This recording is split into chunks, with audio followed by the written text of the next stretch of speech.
Coming up on this week's episode of TechSNAP, the business of selling zero-day exploits is booming. We'll explain how this market works, plus how two guys turned a Verizon Network Extender into a spy listening post, a huge batch of your questions, and much, much more on this week's episode of TechSNAP.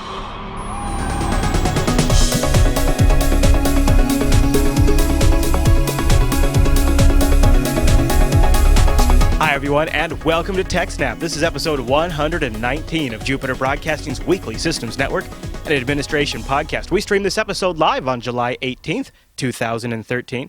This episode is brought to you by GoDaddy.com, and I'll tell you more about GoDaddy as the show goes on. And it's brought to you by Ting.com. I'll also tell you more about Ting as the show goes on. And don't forget, our live stream is powered by the incredible Scale Engine over at ScaleEngine.com. Go check them out. My name is Chris, and joining us every single week is our host, the admin, the tech, and the teacher, Mr. Alan Jude. Hey there, Alan. Hey, Chris, everybody. Thanks for watching. We're almost to 120, man. I know. And in fact, on the episode that we record on the first, we're going to be doubling up. So, folks, if you join us live, join us for that episode for 2. Show up a couple hours earlier that week. Yes, we'll be a couple hours early because we're going to do back-to-back episodes because I'm going to be away the week after that.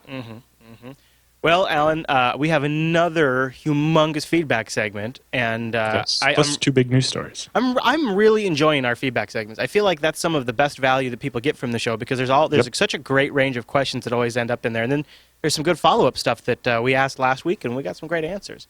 So lots of good stuff, and a huge roundup again. Yes. So it's gonna be epic. Why don't we start with the news? Well, it's funny because people, I guess, don't realize, but during the live stream we have the chat room going, right? Yeah. And Chris told the chat room not to be wrong for 30 seconds while he did the intro, so I wouldn't be correcting them. Right. And now people are trying very, very hard to troll me by saying things like FreeBSD is Linux. Like, oops, I accidentally kicked that through. No, that's not what I want. I keep rolling. Apparently, hey, check this out. Apparently, I have reruns hotwired in there. I didn't even know I had that. Check that out. That's great. Well, chat room, you behave yourselves. You behave yourselves so we can get through this episode. There's too much show for you to be derailing. I was saying, if people don't know, you can participate in TechSNAP as it happens by the live chat room is just below the live stream on the website, jblive.tv. Yeah, and it's a great place to be during the segment breaks, too, because we spend a lot of time in between the segments just hanging out with the chat room. Because I got to pee a lot. Yes. All right, well, so Yahoo... You would think it was you instead of your wife that was pregnant. Well, she does, too. It's a competition. The thing is, I can't let her win, Alan. I refuse. I must be dominant in all aspects of my household. So Yahoo is doing something I've always wondered. I actually expected like AOL to be one of the companies to do this first. But if I'm grokking this, essentially they're taking old unused IDs and quote unquote recycling them, right? Yeah. So basically, Yahoo's email service has been around forever. Like it's got to be at least 15 years now that they've been doing their free email system. And because of that, there's a lot of IDs like good usernames and so on that are taken, but are not being used anymore. And haven't been being used for years, like 5, 10, 20 years, some of them, right? Yeah. Probably not. Anyway, so they've decided to come up with a way to open up those old IDs that nobody's using anymore so that people can use them again. But there was some concern about this because of what could happen, right? The obvious problem with a move like that is that if the accounts are still tied to a service somewhere, the new owner could take over that service. For example, if somebody created a Facebook account 4 years ago with a Yahoo email address and then stopped using that Yahoo email address after 3 years or whatever, then that email address has been sitting around for years, nobody's using it, Yahoo lets it be deleted and lets someone else take it, but now they could take over that Facebook account, right? Because the new person that owns that email address goes to Facebook, does a password reset, they own the email address now, so they get the password reset and take over the account. Right. So Yahoo had to come up with a way to prevent that. And so the developers come up with a rather ingenious way to prevent people from stealing your identity if they get your old email address. Although the implementation is dependent on the third-party services to actually do the work. But Facebook already has done this as kind of as proof of concept. Okay.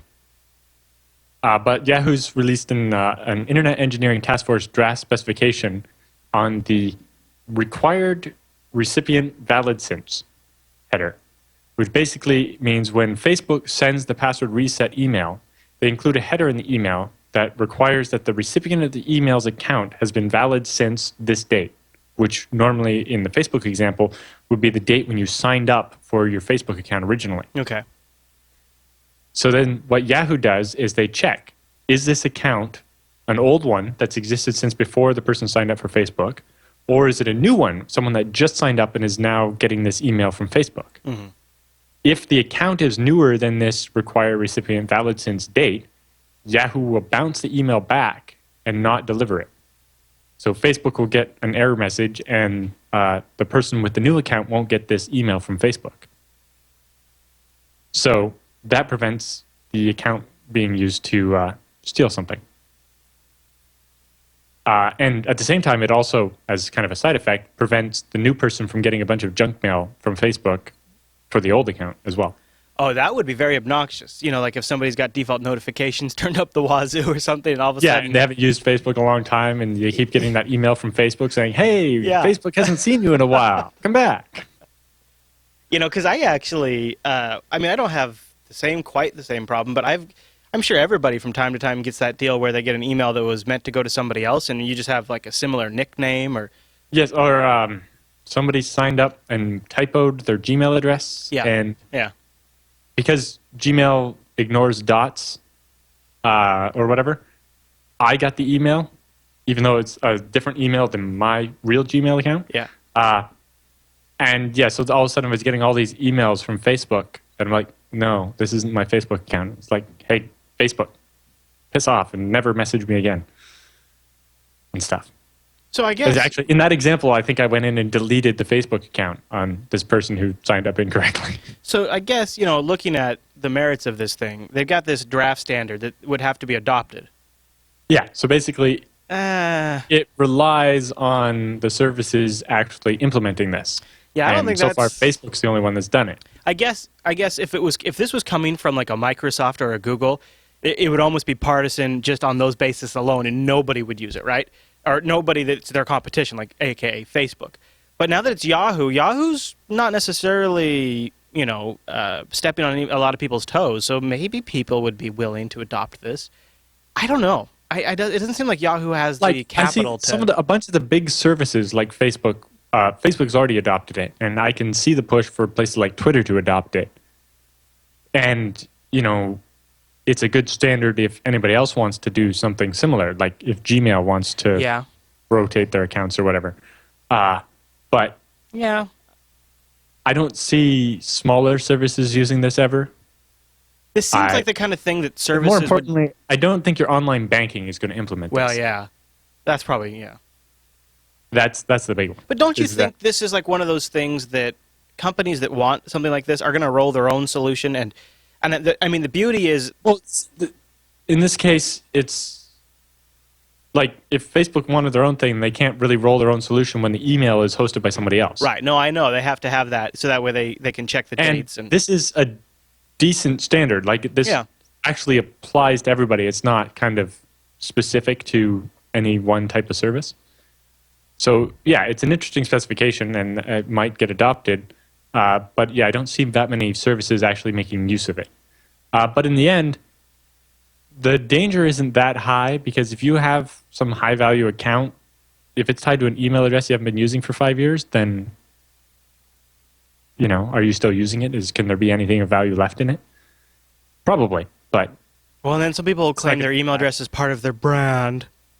Yes, well, then... don't let it expire. Well, yeah. Yeah, that is kind of a key linchpin of it, isn't it?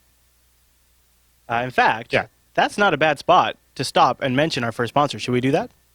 And then I also have a link here to their Yahoo developer blog post about it and the Internet Engineering Task Force draft specification on how it'll work, which is actually very short considering it's a specification for the Internet. Normally they're like tens of pages. I just scrolled the whole thing right there. Yeah. Because it's fairly simple. It's like, here's a header. It has the recipient name and the date. And if the recipient isn't at least as old as this date, throw it away. So mostly the amount of danger involved here really comes down to how long an account is inactive before Yahoo decides to recycle it. So far from what I'm reading, once they decide to recycle it, the account will be dead for 30 days. So any email that comes into it will bounce. And apparently Yahoo's also working on some specification for a lot of major mailing places to unsubscribe you when they delete your account. Mostly to save Yahoo from getting all these bounces. I wonder if you could look at how the phone industry has handled the recycling of phone numbers, and they haven't done a very good job. Yeah, exactly. Because I remember when I had a phone number. Yeah. When I moved to college, my roommates and I split on a landline because it was still cheaper to. That way, our moms could call us or whatever. Because not everybody. I had a cell phone, but none of my roommates did. And the number we got belonged to some guy who owed a bunch of people a bunch of money, and so we got collection agencies calling all the time. Funny, it's like, funny. That person doesn't live here. That happens to me all the time. He's not. What the hell is that? What the hell is that? Why does that happen all the damn time? I mean, I have two people that it's people that I guess don't owe pay the money bill. that cancel their phone numbers. So don't keep the phone number. Right? You see how and they've gone to this. They've even supposedly developed this system where the numbers go into limbo for a while. That they're supposed to go inactive, so that way they fall off all the call trees. Yeah, the call trees call, and this number is disconnected. But it doesn't work. So that's basically what Yahoo's going to do is make sure the addresses stay basically bouncing for at least 30 days before they recycle them. I think maybe they should consider at least 90 days.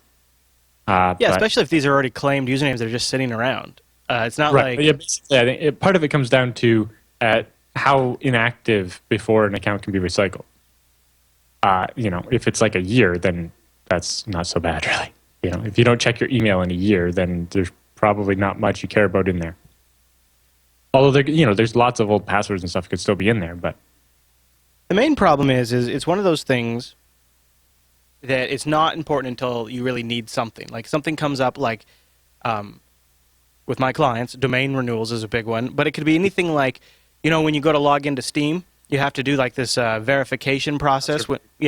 And if that goes to an old email account, you're not getting into your Steam account very easily unless you get that verification code. And I'll tell you, I know a guy who had to struggle with that, and he had to go through this whole password reset process, and it was a pain in the butt. Yeah, and especially if, usually it's easier if you've bought something fairly recently and you can, verify with the credit card that you own the account. Yeah. But, with Skype accounts, if you've never paid Skype money, they won't do a password reset. Can you pay money and then they'll do one? Like, can you be like, oh, basically you have to. Basically, the way to prove you own the account is to prove that you're the one that made that payment. Right, so if you if the email address is dead or you never entered an email address or whatever, the only way to recover an account is with the payment details. And if you've never made a payment, there aren't any, and they're like, sorry, you can't have that. We don't have any of your details. Yeah, which makes sense. Skype in the same system here, you don't want someone to be able to steal your Skype username. What makes me cringe, and this is a big deal, I think it happens. I think it must affect a lot of people, but. Like my mom has like a business on the side where she sells some artwork that she does, right? And she creates these associates that she sells in their restaurants and all this kind of stuff. And she's emailing them all and back and forth with her freaking Comcast email address. Yes, and that's the biggest thing is never use your ISP email address, right?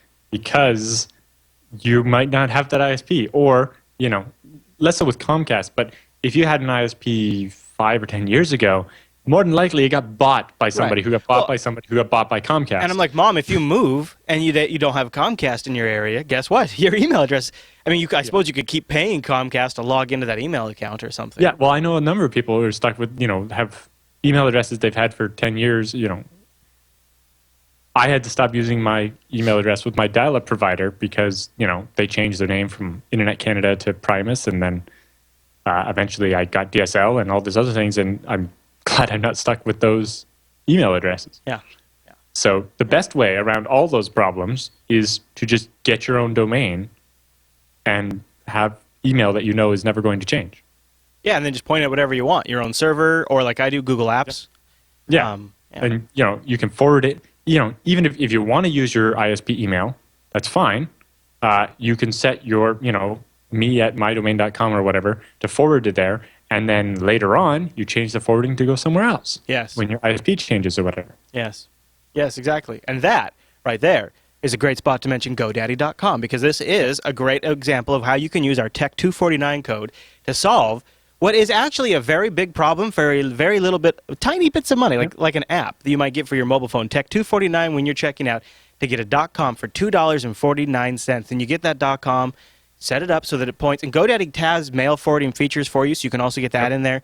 And you can have the domain registered there. And when you register it there, it's very easy to set up the mail forwarding, have it go anywhere you want, or take advantage of GoDaddy's hosted mail solutions. In fact, if you wanted to get yourself a domain, maybe get your hosted email, and get all of that on under your own control, use the code GO32OFF3. GO32OFF3 when you check out, get you a .com, or get you anything in your cart, actually. So like the email stuff, the .com, take it all. Put it all in there, get 32% off all of it. That's a big discount. That's a big discount. That's a really big discount. But yeah, so for that $2 and whatever a year, you buy the domain, and you own that, and you can have a website on it if you want, but you have your email. For a long time I didn't. I have a bunch of business domains, but problem with those is eventually those businesses change or whatever, right? Like my original business, Shell Fusion, is gone now. I don't do that anymore. Right. So I've kind of started transitioning to, I have alanjude.com. There's a really old website that I don't use there, but it has email, and I use that for things, and I've decided that domain will be there forever. So renew it for 10 years. It's a weird way to think of it. In a sense, it's your bit of real estate online, and you've claimed it, and you can use it. It's your identity, and if you want to keep it, then you have to remember to renew it. And if you want to only use it for mail forwarding, that's still a completely practical. And honestly, I mean, I one day intend to set up my own mail server here in my house, and as part of my just bring everything within the land kind of philosophy that I'm adopting. And I think that's a long ways down the road, though. But all I will have to do when I am ready is I will just take the MX records for JupiterBroadcasting.com, and I will move where they point. And it's a very simple process once you own the domain. So go over to GoDaddy, use our code TECH249 to get that .com for $2.49, or get some free private registration, free 5 when you check out, and you get free private registration for a year. Yep.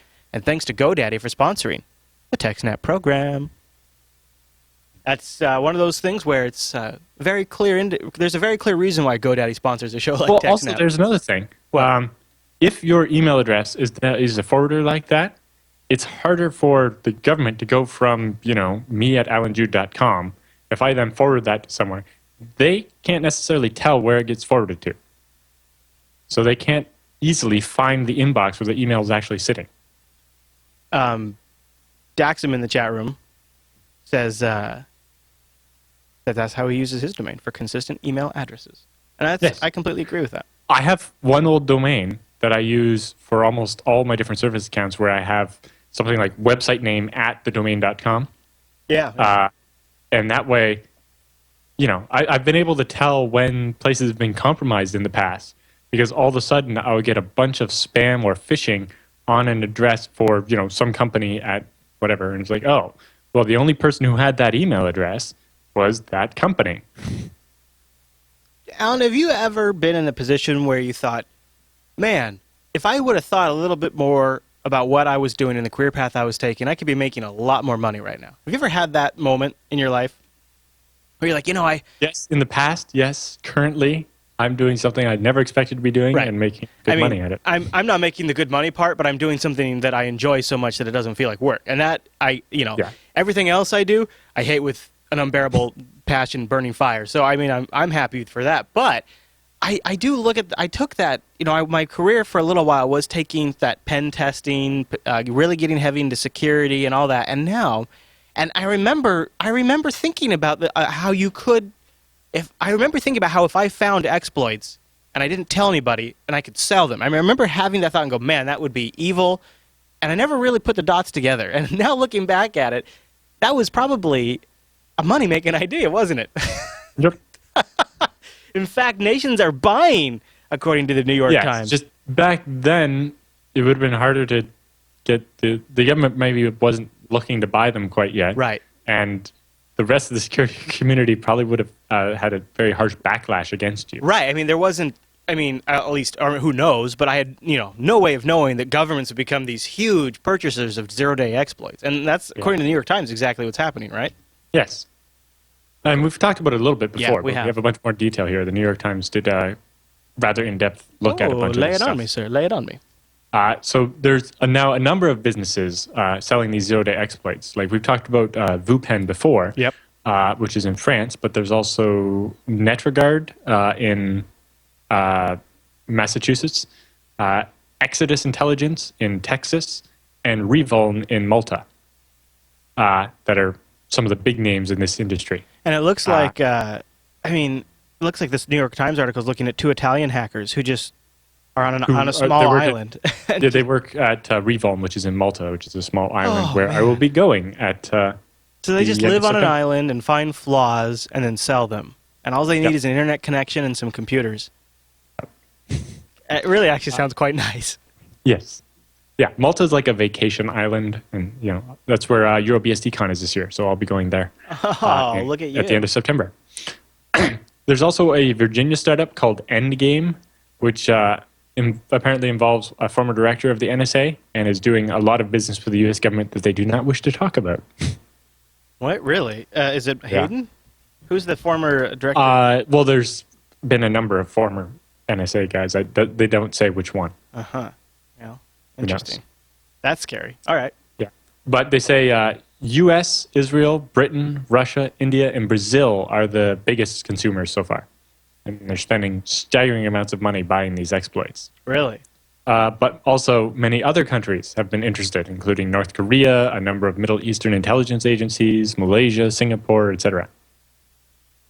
Now, some of these companies, for example, the NetRegard says they will only sell to U.S. clients. Now, they don't seem to say whether that's the U.S. government only or just any U.S.-based business. Whereas I think VuPen has said before that they'll sell to anybody. Or that U.S. intelligence can pay extra to have them not sell it to anybody else. I think that's where they're making most of their money is, the exploit's this much, or you can get, if you're the first person, you pay for exclusive access to this exploit for this much more, right? This really bothers me, Alan. Yeah. The interesting thing is these exploits could be used both offensively and defensively, right? If you have all the details of these zero-day exploits, you can do a lot more to protect yourself from having them used against you, right? Maybe not quite going as far as writing the patch for it, but, blocking certain services or making a decision about what you need to do to protect yourself. So it can make sense that governments are buying these if for no other reason than to protect themselves against them. This seems like an arms race in a sense because here's a quote from the New York Times article. It says, governments are starting to say, in order to best protect my country, I need to find vulnerabilities in other countries. This is from a former White House cybersecurity coordinator. He goes on to say the problem is that we all fundamentally become less secure. It's like it's an arms race. Every one of these exploits that is kept secret instead of disclosed to the vendor so it can be fixed is a problem.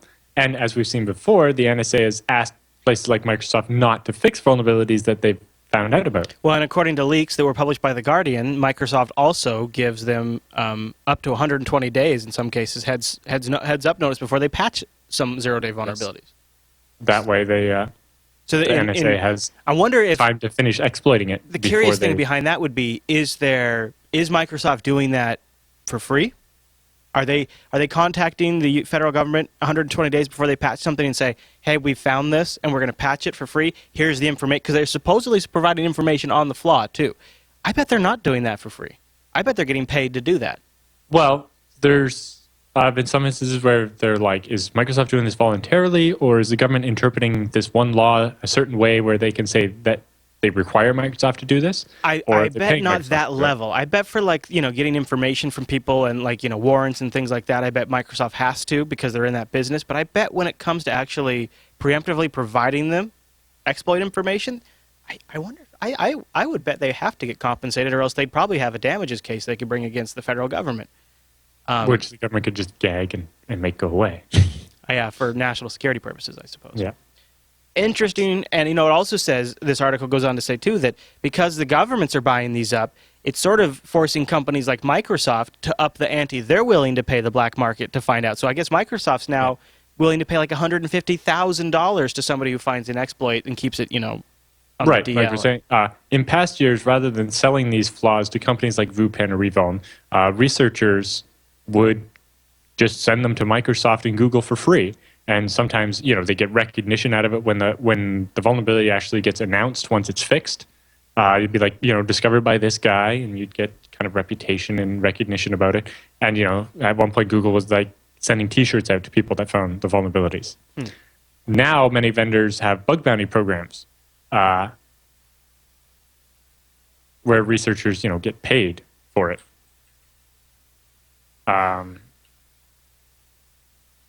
But like you said, Microsoft up theirs to $150,000. And I think Google's is almost that big at times, depending on the type of vulnerability. But at the same time, services like VuPen, they charge each government agency, actually, $100,000 a year just for access to the catalog. Oh, wow. And then they browse through that and then decide which ones they want to buy for even higher prices. And I'm reading here, too, that like there's this this middleman market of brokers that's propping up, that's connecting governments with the hackers, keeping the hackers anonymous, and the brokers take a fee.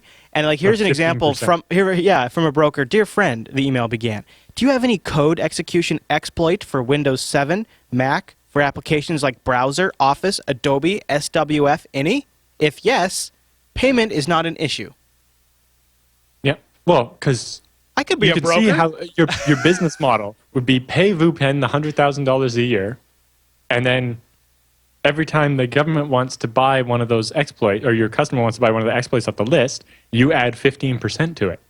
Well, if each one of those exploits is over $100,000, then after you've sold, 15 or 20 of them, you're making a profit.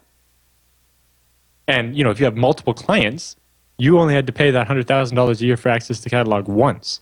And you're making an extra 15% off everyone you sell. Here's my broker business pitch. Everybody, I'll communicate with the hackers via BitMessage and the feds via email and GPG, and all payments will be done over Bitcoin. And then I'll run them through BTCE to tumble them into Litecoin and bring them back out as Bitcoin again. And then I'll pay you, so it's totally anonymous. And I'll just take 10%. Huh? Mm-hmm. Got me a business now, right? Yours is more secure than the other guys, so maybe you should take 20%. Yeah, because they're reading his email. You're right. I need to charge a premium for my premium secure services. But you also have to do all this quietly. There was another guy in the article there. Just blew and it. When he did an interview with, I think it was Time Magazine or someone, his business went way down because people didn't want to deal with the guy who was popular. Well, who would, right? I don't know. I just opened my big trap. Discretion. They don't want anybody who's talking to the media. Oh, yeah. And then Hermit says from the chat room, I need to make sure I work in a retainer fee. Yeah. The feds will pay a retainer fee. Wow. And NetRegard says, in addition to only selling to U.S. clients, that the average flaw sells for between $35,000 and $160,000. And they can probably sell that flaw to multiple clients. So selling one flaw, you're right. Of course they can. Of course they can. Or you can charge a really big premium, like 3 times the price. For exclusive. And say, I won't sell it to anyone else. But you have to buy it right away. So if you wait, someone else might buy it already. One flaw is equals 1 year salary. For more, probably it's more than the 1 year salary for the average American. Probably quite a bit. Now on the lower end, maybe not, but definitely on the higher end. Yep.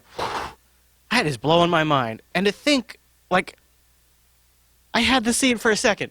And I'm not saying I would do it because I would be totally evil and I'd be a bad person. But then at the same time, you know. And, Symantec says the average zero-day exploit goes undetected for 312 days before it gets used against enough people that AV vendors find out about it and eventually gets reported to vendors like Microsoft. Make a patch. I mean, But the interesting thing you pointed out was, part of the balance between full disclosure and responsible disclosure is forcing companies like Microsoft to act quickly. Right? Like Google has come up with their policies saying, if it's a critical bug, you get 7 days and that's it. Yeah. Well, Microsoft is going to automatically delay everything by 120 days for the sake of the NSA.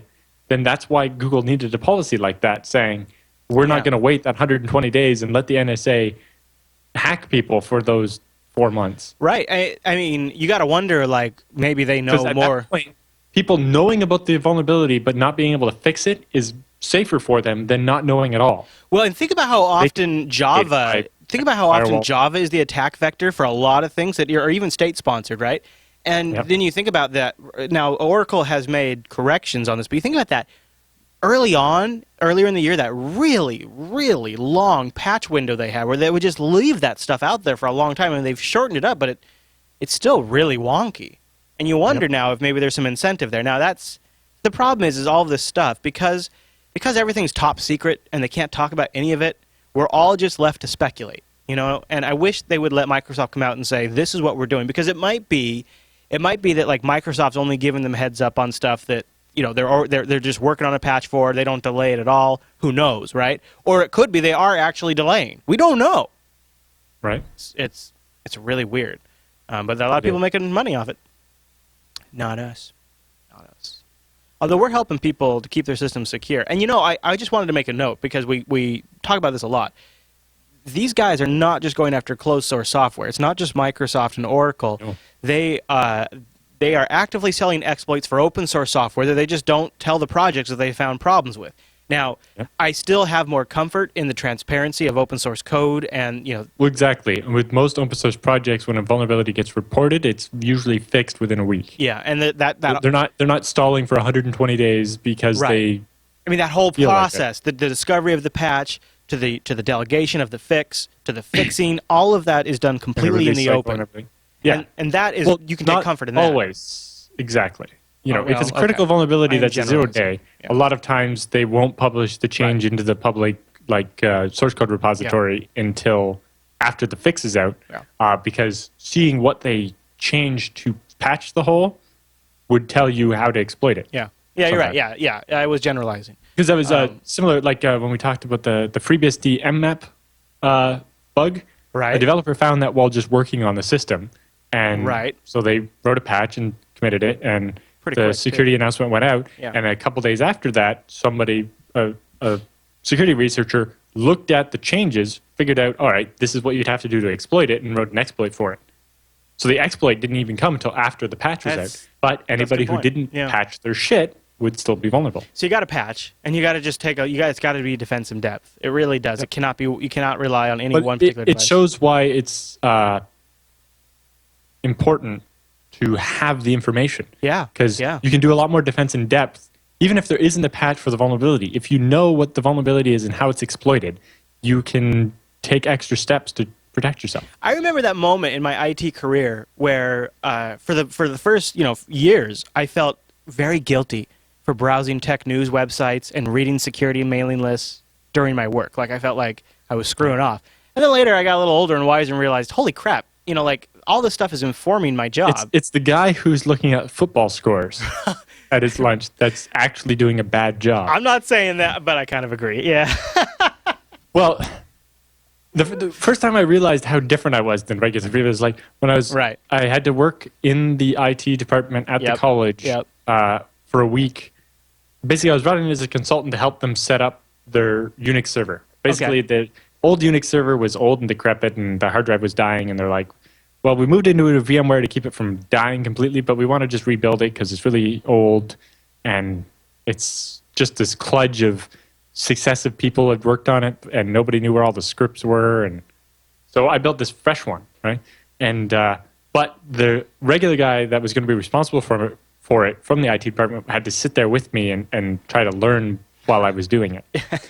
And then when we would take a break, and the websites you pull up weren't /dot and mailing lists and so on, I was like, oh, that's the difference between someone who likes their job and someone who's just doing it because it's their job. Yep. Yeah, generally that's been my experience. There's like the difference between working in IT and living IT. I don't know if this is legit anymore. I'm not saying you can't have hobbies and stuff. Oh, totally. I'm just saying. Totally.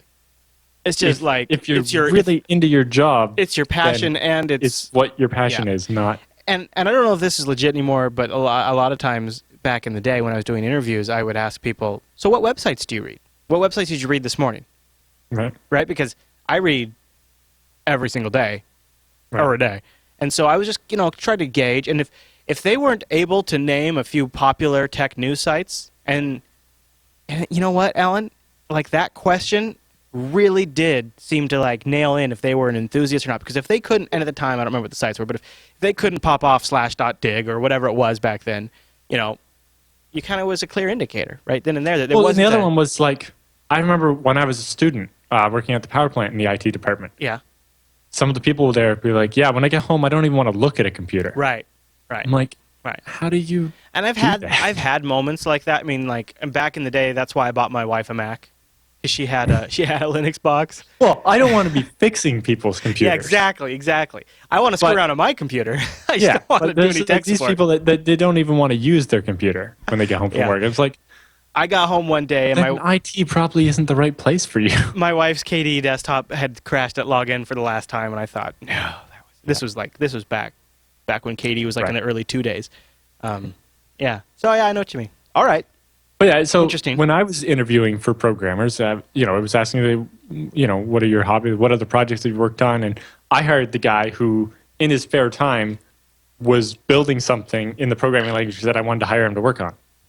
It's like, yeah, so, I have just, he had taken the same classes as like 5 of the other candidates, but he had, in addition to having a little more experience with it, he was using it of his own volition, right? When he went home at night, he was building a video game in PHP, like an online MMO, Right. just a browser-based one, a simple one, but he just wanted to see what he could do with it. Whereas the other people were like, well, I've done a little bit of Java and stuff, and Right. I learned PHP. I mean, that's in why, class, honestly, but I'm not always a poo-pooer of home servers either, because it's kind of the same thing. Like, Well, yeah, exactly. It's just like I was spoiled in the fact that rather than having a spare computer at home, I had a spare server in a co-location. I had the one server in a co-location.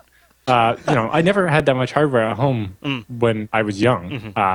But when I moved to college, my roommate and I scrambled together enough spare parts from our most recent upgrades to build a server in the closet at the end of the hall. It was called Peon.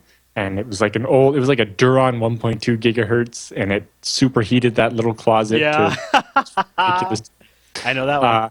but it ran a Windows 2000.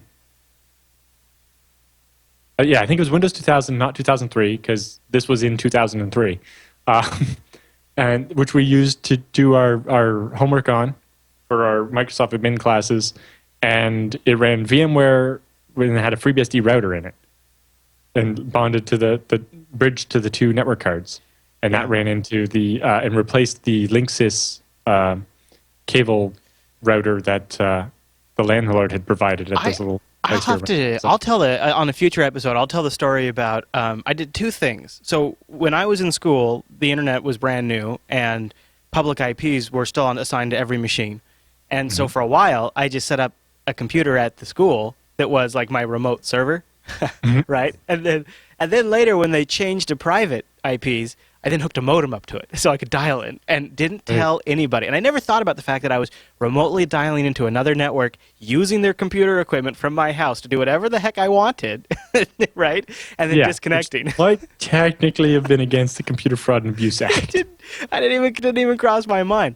Yeah. But going back to just before we move on, going back to the building a computer at home or server at home, I realized one of the first Linux boxes I ever deployed was a Squid box. But the second Linux box I ever deployed that really sort of changed my career was a Samba file server. It sort of saved the day when an NT4 box was falling on its face. And the only reason I was able to do that is because I'd built a Samba file server at home. Yep. I knew how to work smb.conf. I knew how to get machines, to authenticate. I knew how to enable user accounts to use Samba.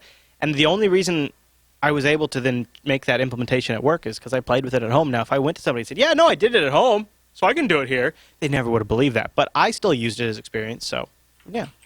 All right, I want to just take a quick second right here and thank our second sponsor this week, and that is Ting. Go over to techsnap.ting.com. That way you get the savings built right in, right? Because of the URL, techsnap.ting.com. Now, what is Ting? Friends, you must know what Ting is. Ting is a mobile service provider that makes sense. Ting is mobile really done right. My mobile provider since the beginning of the year, and I have a couple of different use cases that I think the TechSNAP audience would probably click with. Number one is Ting is pay for what you use. Ting breaks your minutes out into minutes, text messages out into their own blocks, and megabytes for your data usage out into their own block, and then they'll bill you at the end of the month for whatever bucket you fall into. If you go over to ting.com/rates, you'll kind of see kind of an idea of what you'll get. But here's what I want to suggest to you, because this is going to blow your mind when you actually use this service. Go to TechSNAP.ting.com and then click on their savings calculator at the top of their website. Bring your bill with you. It just takes a couple of minutes. You don't have to worry about anything. It's real quick. You just sit down there, plug in your information from your last month's bill, from whatever mobile provider you have, and then see what the difference is going to be. If you have multiple devices, that's where it gets really crazy. Or if you need multiple devices, you've got to check this out, because each device is only $6 a month. So if it's just sitting around, you're not using it a bunch, don't worry about it, because you're only getting billed for what you end up using. So this is great for developers. It's great for admins. It's great for guys like me who had multiple clients. So I'd have multiple different Android devices, so I could try something on Android 2. I could try something on Android 4. And for a lot of different kind of use cases, you need to be able to try something on Wi-Fi, and you need to be able to try something on mobile, because you get completely different results. Ting makes that super easy when it's only $6 a month for a phone, and you just pay for what you use. It's freaking brilliant. I love it. On top of that, Ting's great to hand out to your friends and family. If you don't want to get stuck having to do the customer service, you don't have to worry about if they have a question of how something works or they want a feature or something like that. Don't worry, Ting has got excellent customer service. If you give Ting a call at 1-855-TING-FTW anytime between 8 a.m. or 8 p.m. East Coast time, a real person who is actually empowered to solve your problem. Ting hires enthusiasts to fill their call centers, and they will answer your call when you call in, and they will fix your problem. They're giving jobs to geeks to fix this stuff for you. That's what I love about Ting, is they really get it. They are mobile done right. Well, the company behind Ting is OpenSRS, or Two Cows, which has been doing the internet thing since before most of us. Yeah, they know how this stuff actually works. Yep. And yeah, the biggest difference is when you call their tech support, it's not some really low-paid person who doesn't want to help you. It's someone that actually wants to help you. Mm-hmm. It is really nice. Cheese Bacon in the chat room says that his bill went from $193 a month to $65 a month for him and his wife's phones. Yeah, nice, Cheese, nice. He also mentions, it's a great thing to point out, is tethering is unlocked by default. It's just part of your data usage. So you just go into the Android OS, you check that tethering box, and you've got it. And on top of all of that, crazy easy to use dashboard. And you know, all of us love this. I even order my freaking pizza online, you guys. If I can do it over my Thai food, I order that over the internet. If I can do it over the internet, I'm doing it over the internet. You can do everything on Ting over the internet, between the dashboard to manage your account, super easy to see where you're at, between ordering a phone, activating a new device, anything like that. You can do it all with a couple of clicks. Just get started over at techsnap.ting.com and see why Ting really is mobile done right. And thanks to Ting for sponsoring the TechSNAP program. Love Ting. I got it with my HTC One. Thanks, Ting. All right, Alan.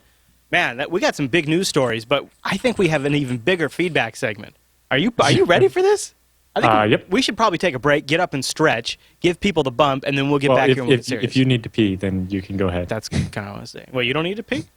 Come on now, we could pee together. Just because you said that, no, I don't have to pee anymore. All right, well, without further ado, it's time for the TechSNAP feedback.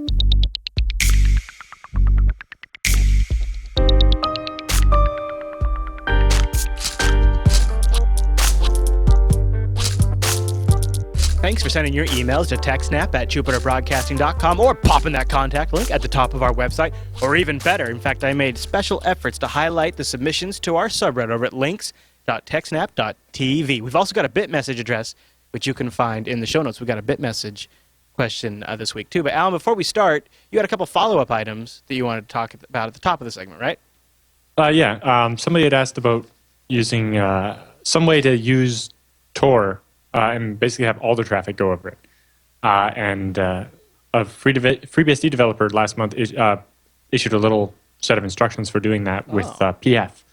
Cool. So you could do this manually on any FreeBSD or OpenBSD box, or you could probably fairly easily do it with pfSense as well. And so I just thought I'd highlight that. Doing it with pfSense would be really cool, wouldn't it? Yeah. I don't know if it's quite packaged up. I haven't looked into it to how you would do it on a pfSense specifically, but it's fairly simple instructions on basically routing everything through Tor.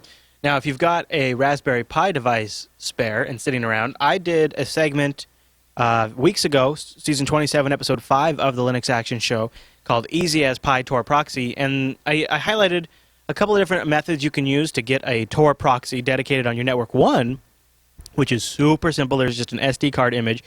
You download, flash it to the SD, and it's pretty much done. The other is a little more manual, but what it does is it uses the Ethernet port to connect to Tor, and then if you have a USB Wi-Fi dongle, it uses that as an AP, and anything that connects to that AP automatically routes through Tor. So think of like your Android device, think of your laptop. It's real nice. The nice thing mobile. about that is if you have two APs, a regular one and a Tor one, you can easily switch your connection between them. Yep. Because as someone in the chat room says, isn't Tor really slow? Yes, exactly. It is. Yeah.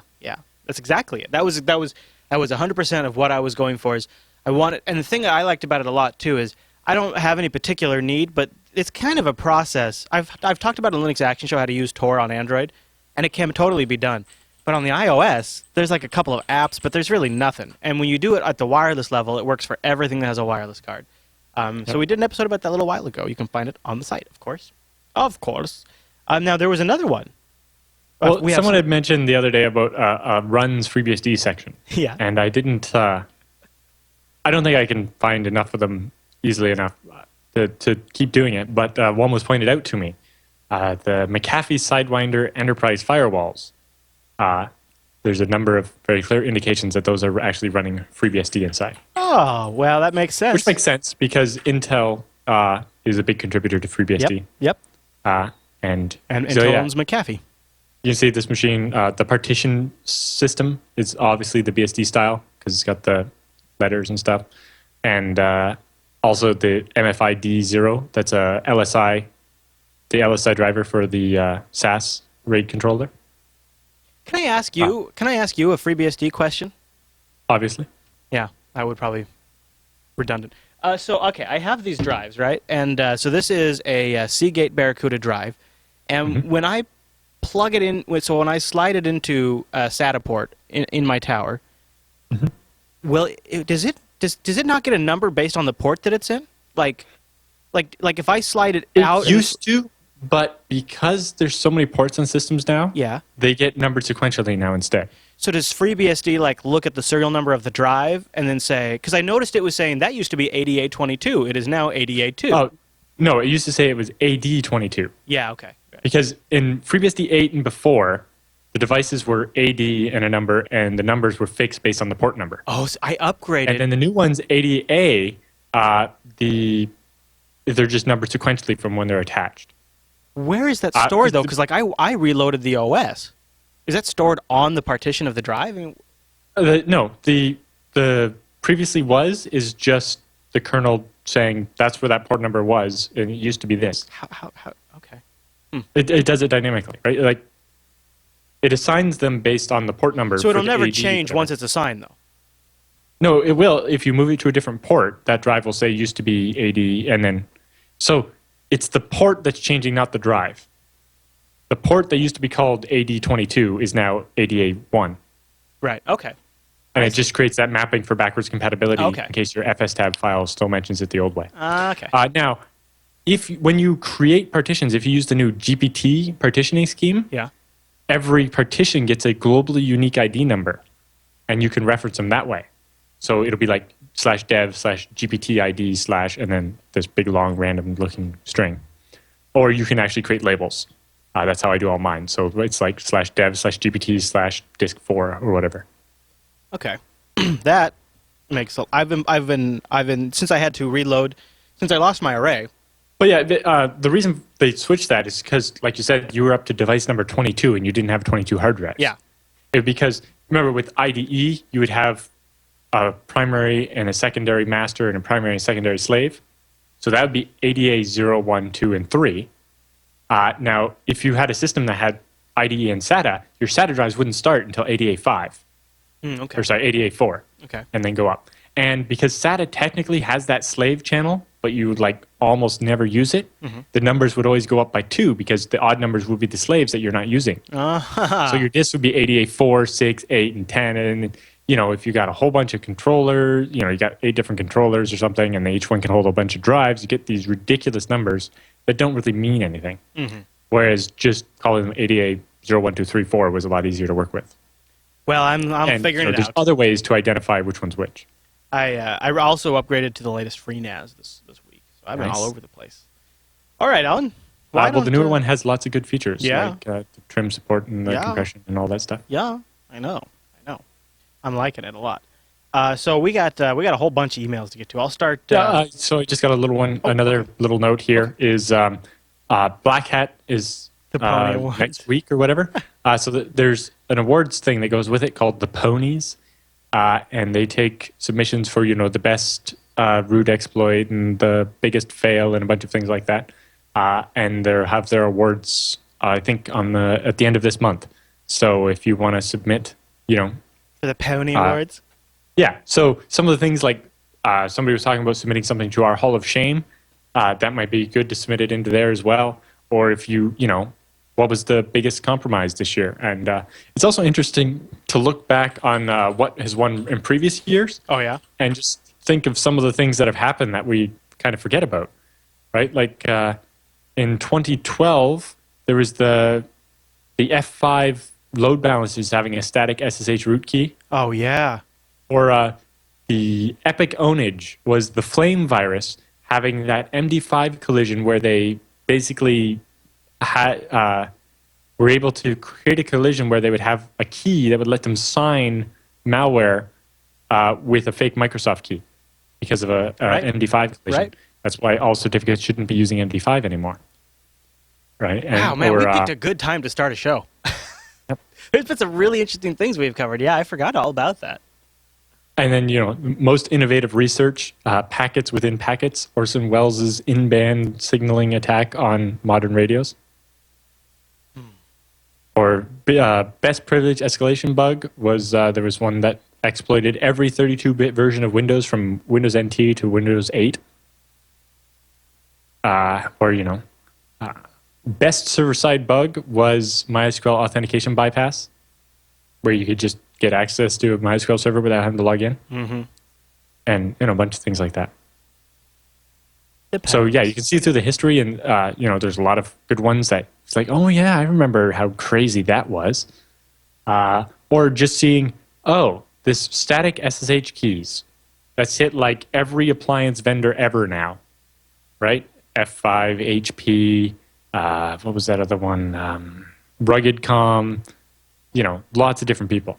It's like, why do people keep making the same mistakes over and over? Maybe because the NSA pays them to. I kid. All right. Let's start with our first question. This one's kind of a brain picker. So you kind of put yourself in these shoes and see what you would do. So this one comes from Riku, I'm going to say, because it's an E for a 3 for an E. He says, hi, first of all, thanks for the awesome show you guys produce. TechSNAP is the best podcast on the internet, period. Wow. Thank you. Once I graduate, I will start with the donations, and that'll hopefully be soon. I recently obtained an Asus EEE PC with its hard drive broken. After playing around with it, I realized it was perfect for a traveling laptop, small, light, easy to disassemble, etc.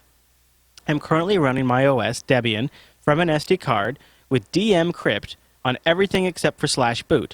The advantage about running from an SD card is that when going through borders, I can just pop it out and carry it in my pocket.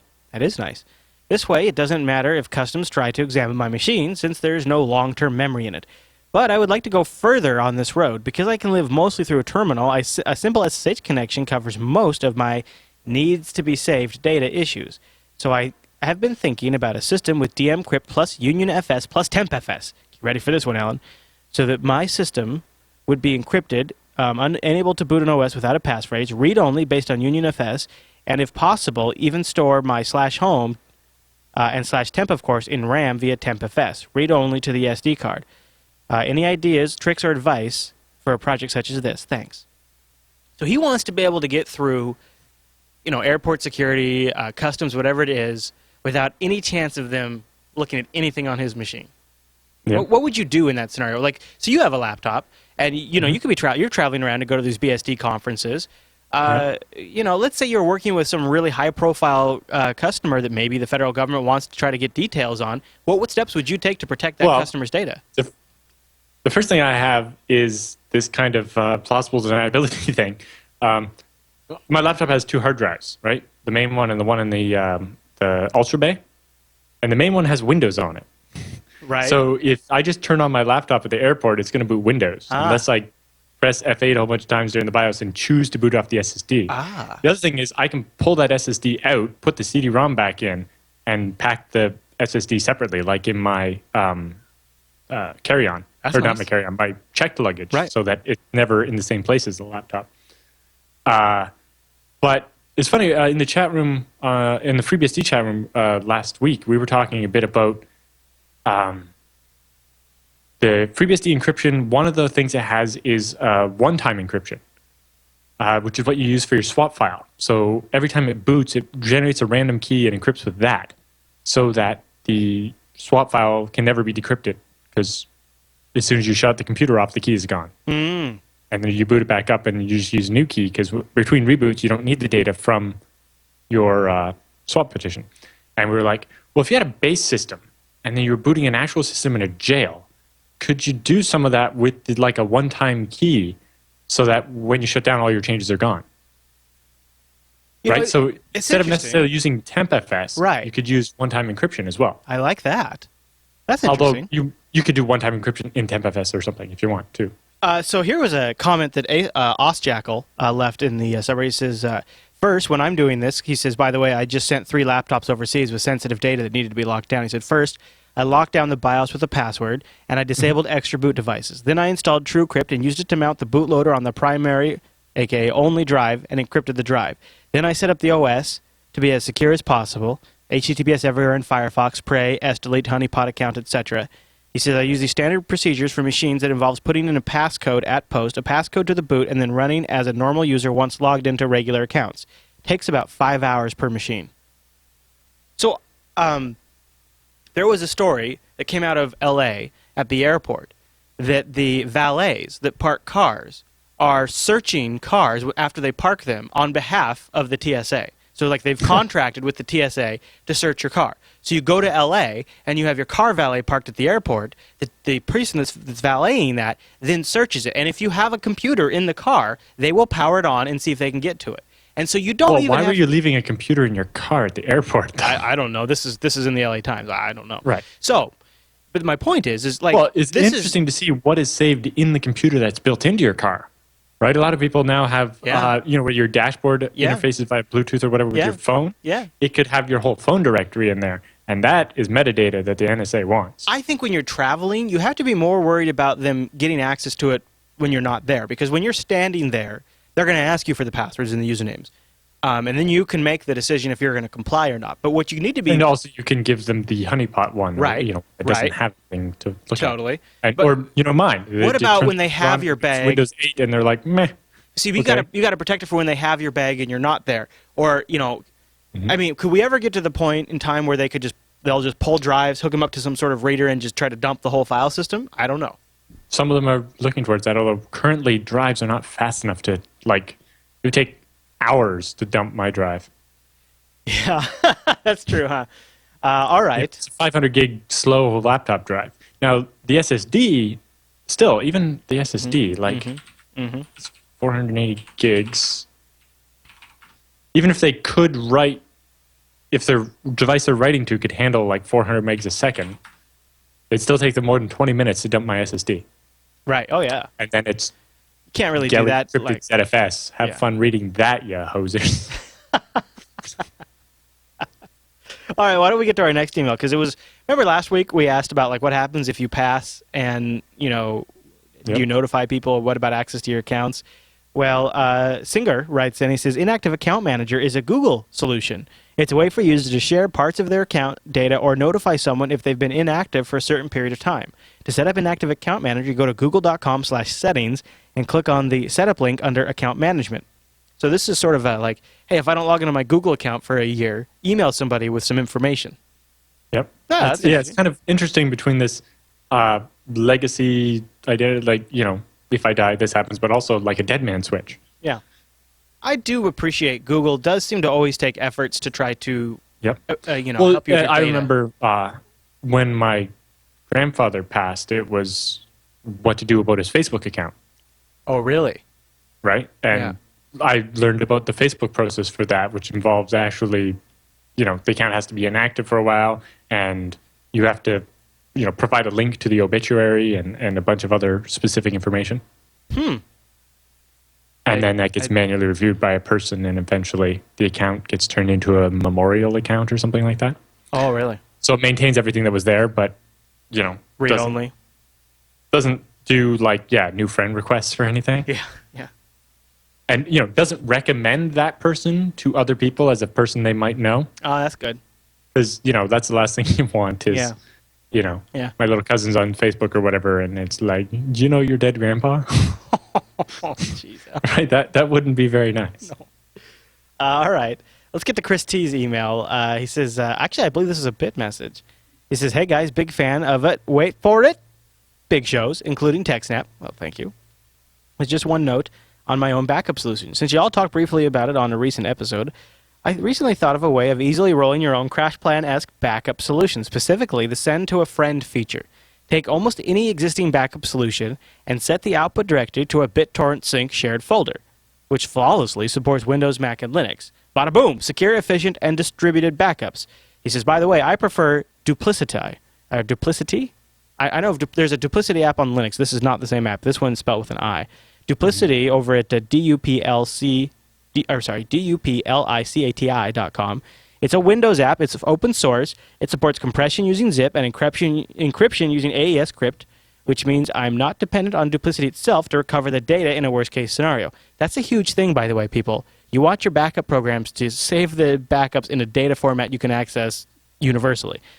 He says it also supports a type of delta compression. That's cool. Under Linux, the bar is pretty low. Even your basic tar GPG script will get the job done.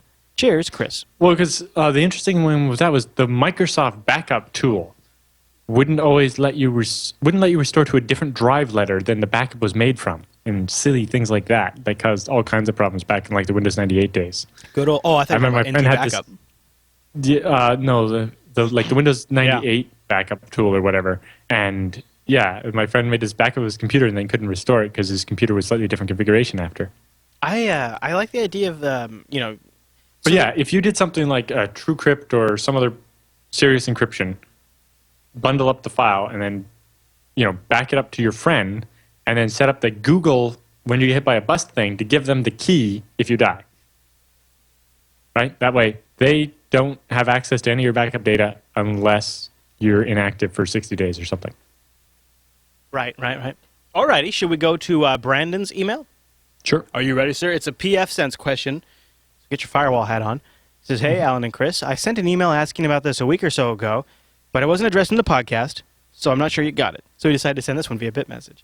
I recently changed from an Asus RT N66U to a Dell Dimension 3000 with PF Sense as my home router. It mostly works fantastic, with lots of fun things to play around with. But I'm mostly a noob when it comes to networking in PF Sense. Occasionally, the router will lock up and not allow any traffic in or out.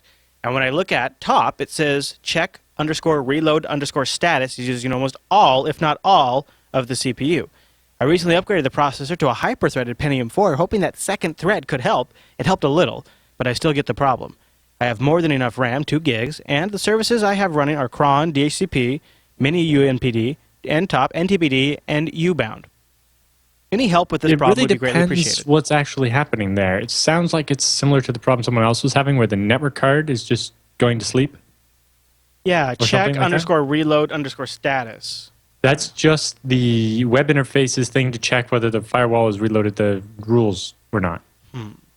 So it's not that that's the problem. That's kind of just a symptom. I wonder if he turned off NTOP and Mini Universal Plug and Play, Damon, if it would work. Well, the NTOP, probably. The Mini Universal Plug and Play shouldn't matter too much. But really, it's down to what else is happening on the box. Yeah. If you can go, if you go through the web interface, you can check the log files and see specifically, is there watchdog timeout on the network card or something. And the CPU usage PF seems Sense gives telling. this graph of traffic, and if it's sitting at 0, it's because something's wrong with the network card. So what would cause the CPU to go crazy? That seems like maybe something isn't working correctly. A lot of things can go crazy when the network card is queuing packets and not sending them. Yeah. I got. You want to see my new hardware, Alan? I got a new PF Sense box. Here it is. Dun, dun, dun, dun, dun, dun, dun. I ordered this from a vendor who sells these on eBay. And nice. it's a 1U, but it's only like a half rack in length. It's got half depth. Yeah, it's got a quad-core Intel NIC in it, and then it's got 2 onboard gigabit NICs. It's got a 64 gigabyte SSD, and it's got a Core 2 Duo processor in there. Nice. 8 gigs of RAM too, and this will be the Jupiter Broadcasting firewall. How about that? Nice. Yeah. Very nice. So and I kind of did go with a semi-decent processor because Yes. I've well, run because you can do other stuff. I've run NTOP and I've run VPN services on some of these lower end boxes, and I have Well, had the some other problems. big advantage there with VPN is that processor has AES new instruction, right? Yeah. Should. Anyway, so the processor can do crypto offload on the encryption. Oh yeah. Oh yeah. So Brandon, the thing I was thinking of earlier when the guy was asking about the SD card thing, pfSense and FreeNAS are good examples of systems where they have read-only file systems. Like the way the FreeNAS and pfSense are built is they actually have 2 partitions. They have like a boot partition and then they have 2 partitions, and they're read-only, so that if the machine power goes off or whatever, there's no chance it'll be corrupted. And sometimes those read-only are actually mounted as a memory file system, and then all the read-only data is copied into the memory one, meaning that when you want to make a change that's actually going to stick, you have to change it inside the tar that gets extracted to the memory file system. But basically, they have 2 so that when it's upgrade time, you overwrite the older of the 2, it boots onto it. If it screws up, it can boot off the existing good copy, right? So high-tech. So you're just constantly switching back and forth between these 2 partitions as you upgrade each time. Kind of like computers. A lot of times now, the BIOS will have 2, so that if a flash goes wrong and borks one of them, you boot off the other one and then flash the broken one again. Dual BIOS. Yeah, that used to be a big feature. Now it's kind of standard. Although I guess I say it's standard, but every motherboard I've bought has it because I generally buy enthusiast It's standard motherboards. on a certain category of motherboards, yeah. Yeah, not on the cheapest one. Alan, we have got to help Robert. I think he's kind of all mixed up. So I want to read this email. Be ready for this. Hi, Chris and Alan. I have a FreeNAS 830 box, and it might be a little bit of a long story, so sorry for that in advance. I've been using FreeNAS for about a year now, and I've just been getting into using it to access my media within my network at home.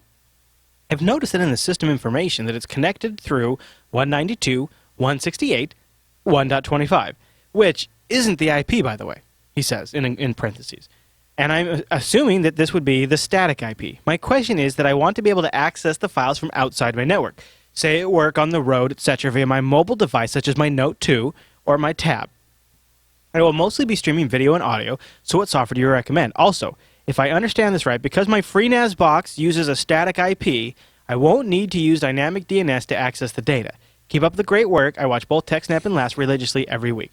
So I think Robert, who's in Melbourne, Australia, by the way, is kind of missing a couple of pieces of the fundamentals. Yes. Where do you want to start? The 192.168 IPs are internal IPs. They're unroutable. Basically, they're the ones everybody uses at their house, and then we have this thing called network address translation, which is what your router does, and converts the traffic from multiple computers on these 192.168 addresses to your real internet IP address, and it goes out to the internet. So you need to find out what your real internet IP address is. It's probably not static, and even if it is, it's easier to remember a name than a number. So you still want to get a dynamic DNS thing, even if your IP address doesn't change, because names are easier to deal with than numbers.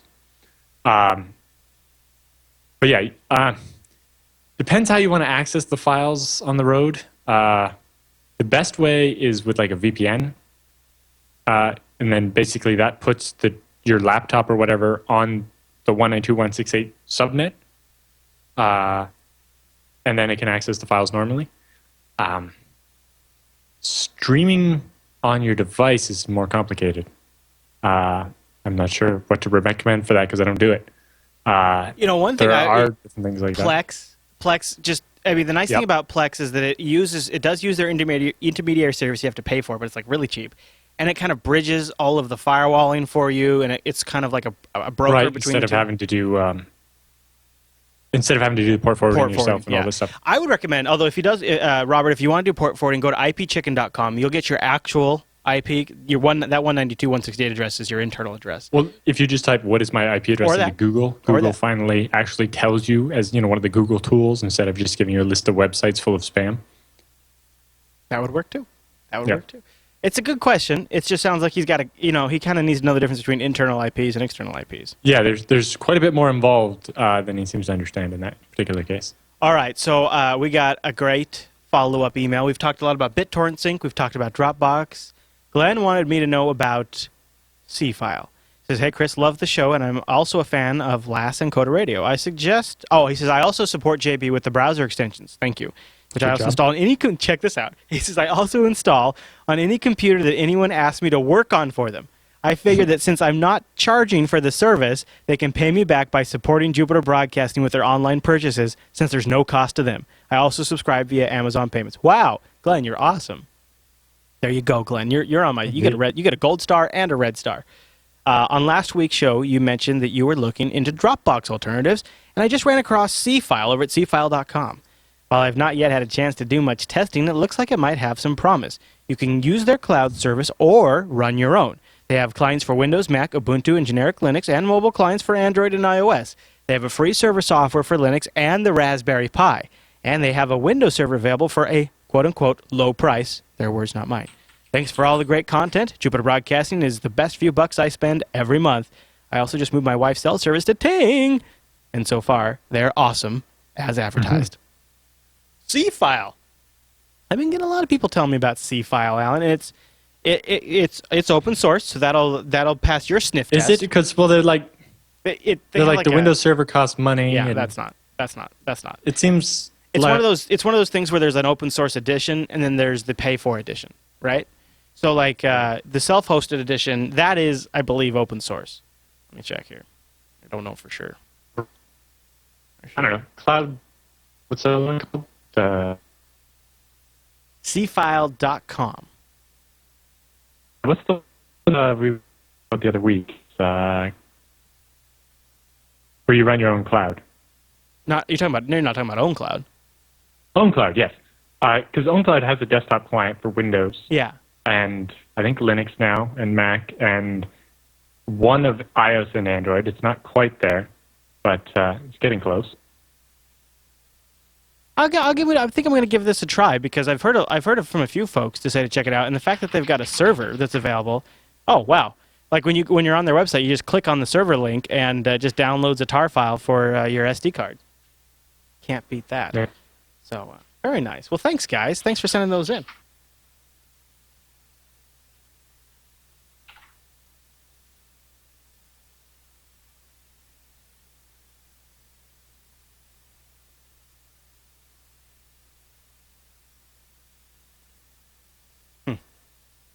I have a play version too.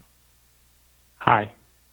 You seem to be having a connection problem. Yeah. Well, we'll let it settle. Wow, their mobile client looks really nice. Is it?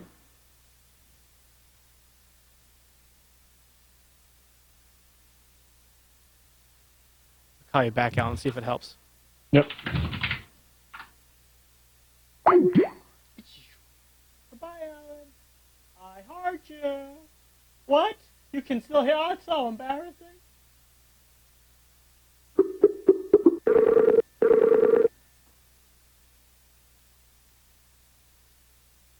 Yeah, it still looks a little pooey.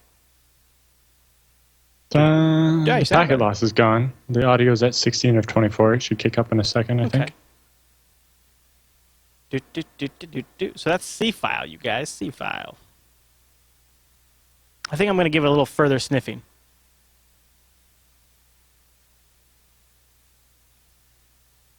Come on, Skype. Build it up. I like... okay, so let's see. The Pro Edition, $650. Okay.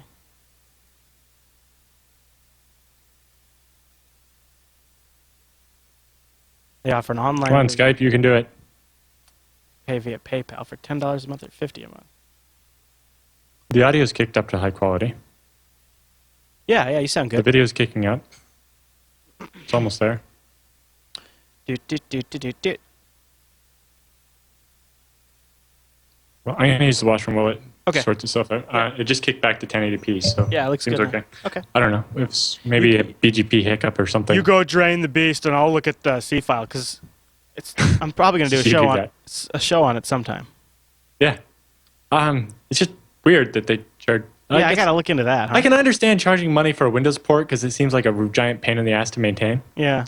Like, I think even Bacula, their server version, they're like, yeah, you can pay for the enterprise one if you want Windows support for the server side. Like, yeah, the Windows file daemon client will always be free, but if you want the Windows server, that's a giant problem for us. So there's some features missing from the Community Edition I'm not so hot on. Yeah. Oh, however, their online file viewer supports Markdown. I like that. Ooh. Anyway, be right back. Okay. Slick. That's funny.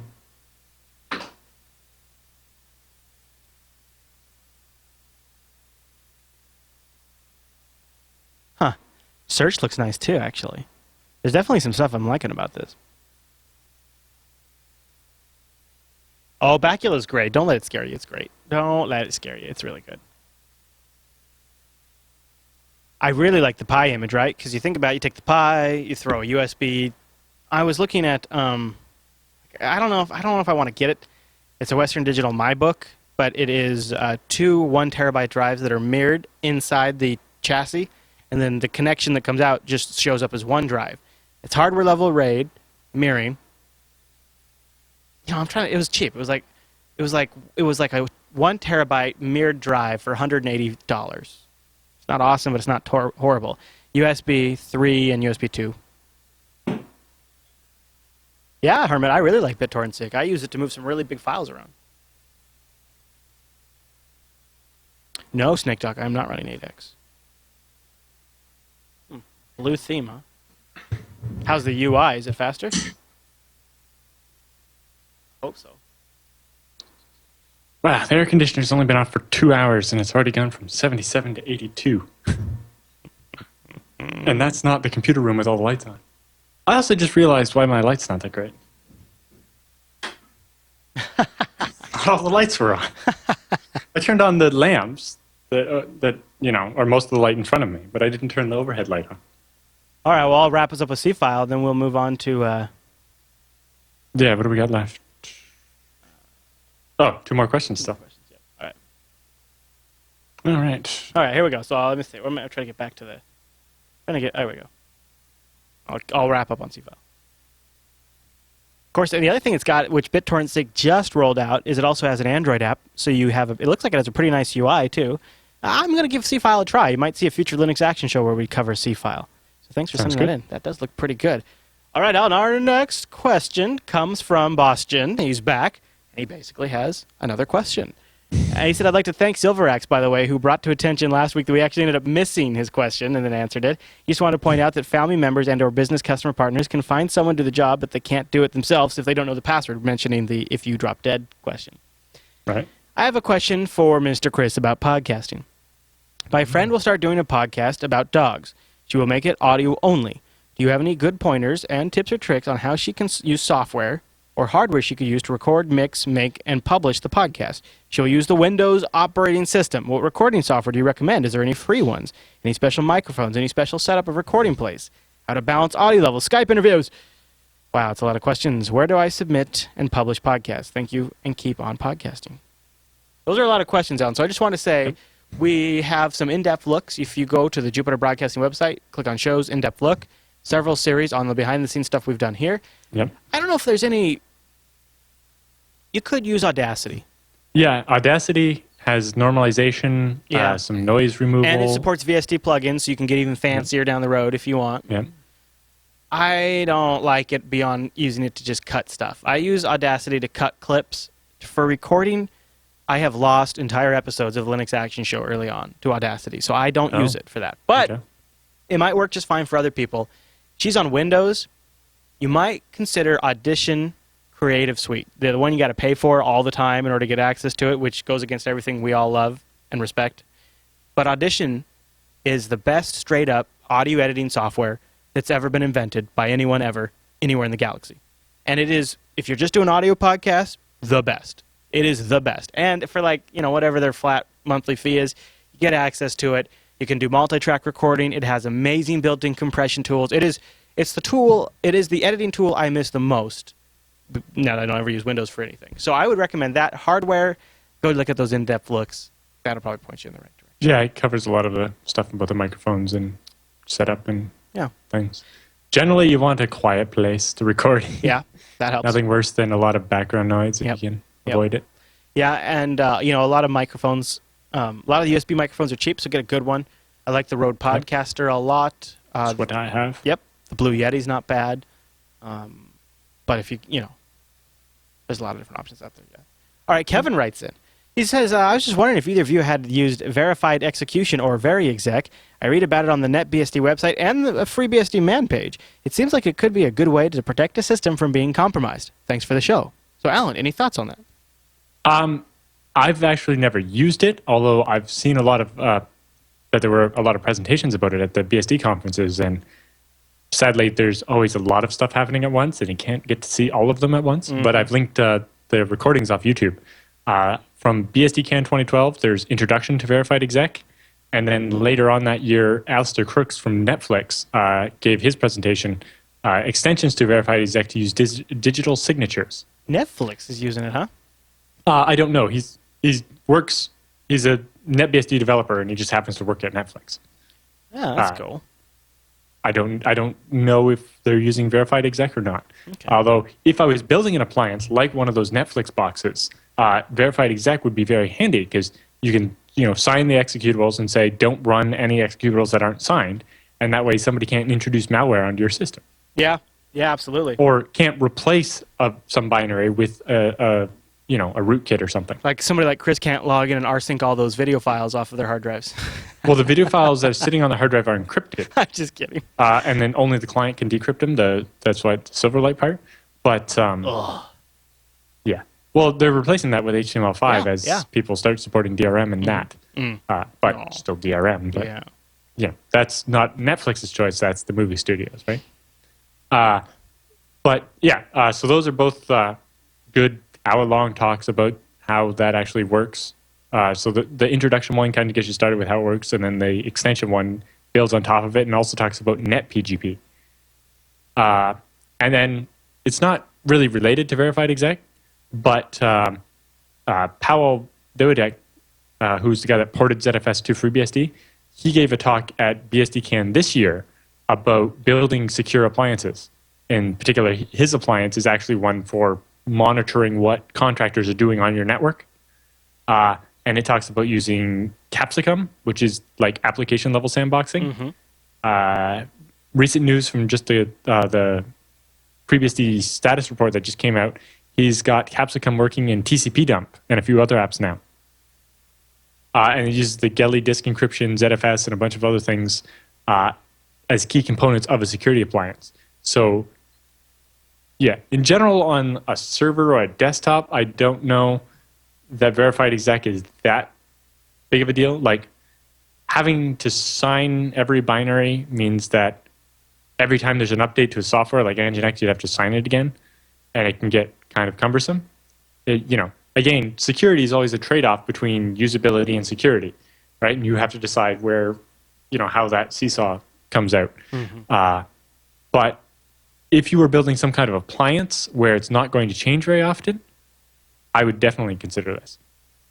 Especially if, FreeBSD has systems that build on top of this, like secure levels, where, once you turn them up, you can't access raw devices, you can't remove the immutable flag from files, you can't change the firewall rules and things like that.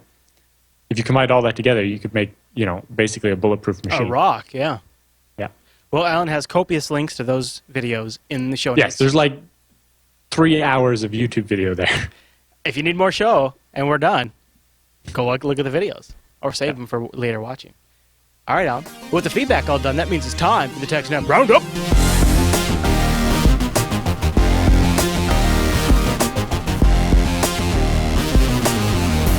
It's time for the TechSNAP Roundup. Yeah, that's what that crazy music means. Now, the Roundup are stories that didn't quite fit at the top of the show, but we still want to talk about them, give you some links to read up some more on your own, maybe add them to your Instapaper. And then, of course, a lot of these links, a lot of times, but not always, are supplied by our subreddit over at links.techsnap.tv. And Alan, our first Roundup link this week... Yeah, I don't think most of them came from Reddit this week. No. Because I did most of No, but a lot of our feedback did, so that was good. Yes. Our first link, though, takes us to Russia. And an interesting twist in the Edward Snowden revelations. Yes. Well, like we talked about in the past, Russia was pushing for the UN to have control of the internet, and so that Russia themselves could censor their part of the internet. Yeah, I love this. And Like, well, look, this is the perfect reason why we need to secure it. We got to lock it down. yeah, so they're actually holding Snowden up as an example of why governments need to have control of the internet. Whereas everybody else is holding him up as an example of why governments shouldn't be allowed to have control of the internet. There you go, right? Surprise, surprise. The Russian Senate is also proposing the creation of a United Nations agency to monitor the collection and use of personal data, akin to the International Atomic Energy Agency, which oversees nuclear materials, to keep tabs on firms like Facebook and Google that harvest personal data. I bet they are nervous about these U.S. companies, very nervous about these U.S. companies that are harvesting all this information. Interesting. Well, Germany is making quite a few waves with things like that. Yes, yes. Also, I don't have a link for the roundup, but Canada's passing a new anti-spam law that's very, very strict. Oh, yeah? Yes, and it's basically confirmed opt-in. So instead of most spam laws are, you have to remove people if they request that you remove them, this one's you have to have their permission to email them or $10 million fine. How are they going to know you're in Canada, though? Well, that's the problem. It's mostly just a law for the sake of trying to keep businesses honest. It's not really going to stop spammers. So it's going to inconvenience Canadian spammers, but spammers outside of Canada, no problem. Well, they say they're going to try to go after foreign spammers. That sounds expensive. But, yeah. Well, particularly, they made certain rules in the law where they can go after the individual directors of the corporation. So these dummy companies set up to send the spam, they can go after the actual people, not just the shell company. Well, that's got some teeth at least. Yeah. So I'm going to, I'll have a link for that next week. All right, next story in the roundup. I need to hit the translate button on this one. I can tell it's about BlackBerry at the 10. At the bottom, there's an English summary. Oh, okay. I just hit the translate. I can tell something about GCHQ, the NSA, and BlackBerries. Right. So this guy got a BlackBerry 10, and he set it up to access his email server, and he noticed that there was a login from a server in Canada before he had finished setting it up. So he was looking at the logs on his mail server to try to see why his email wasn't working or whatever, right? Or to see that it was working. And while he was still setting it up, before he had, actually done the first test to connect from his phone to his email, he noticed a server in Canada was connecting to his email server and trying to log in as him. And that it failed because it wasn't using SSL because his server was set up to require SSL. Right. And then it retried again and with a bunch of different combinations until it found the one that worked. So apparently this is part of BlackBerry's auto configurator, where it tries a bunch of, just like Thunderbird has one like this, where you put in the mail server and it tries to guess what the mail server's name is. Probably looks at the MX record and then goes out looks at the MX records and tries to determine,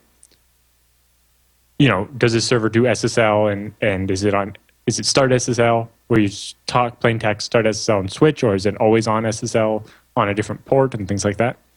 But it seems that basically your username and password are being sent in plain text to the server at BlackBerry headquarters.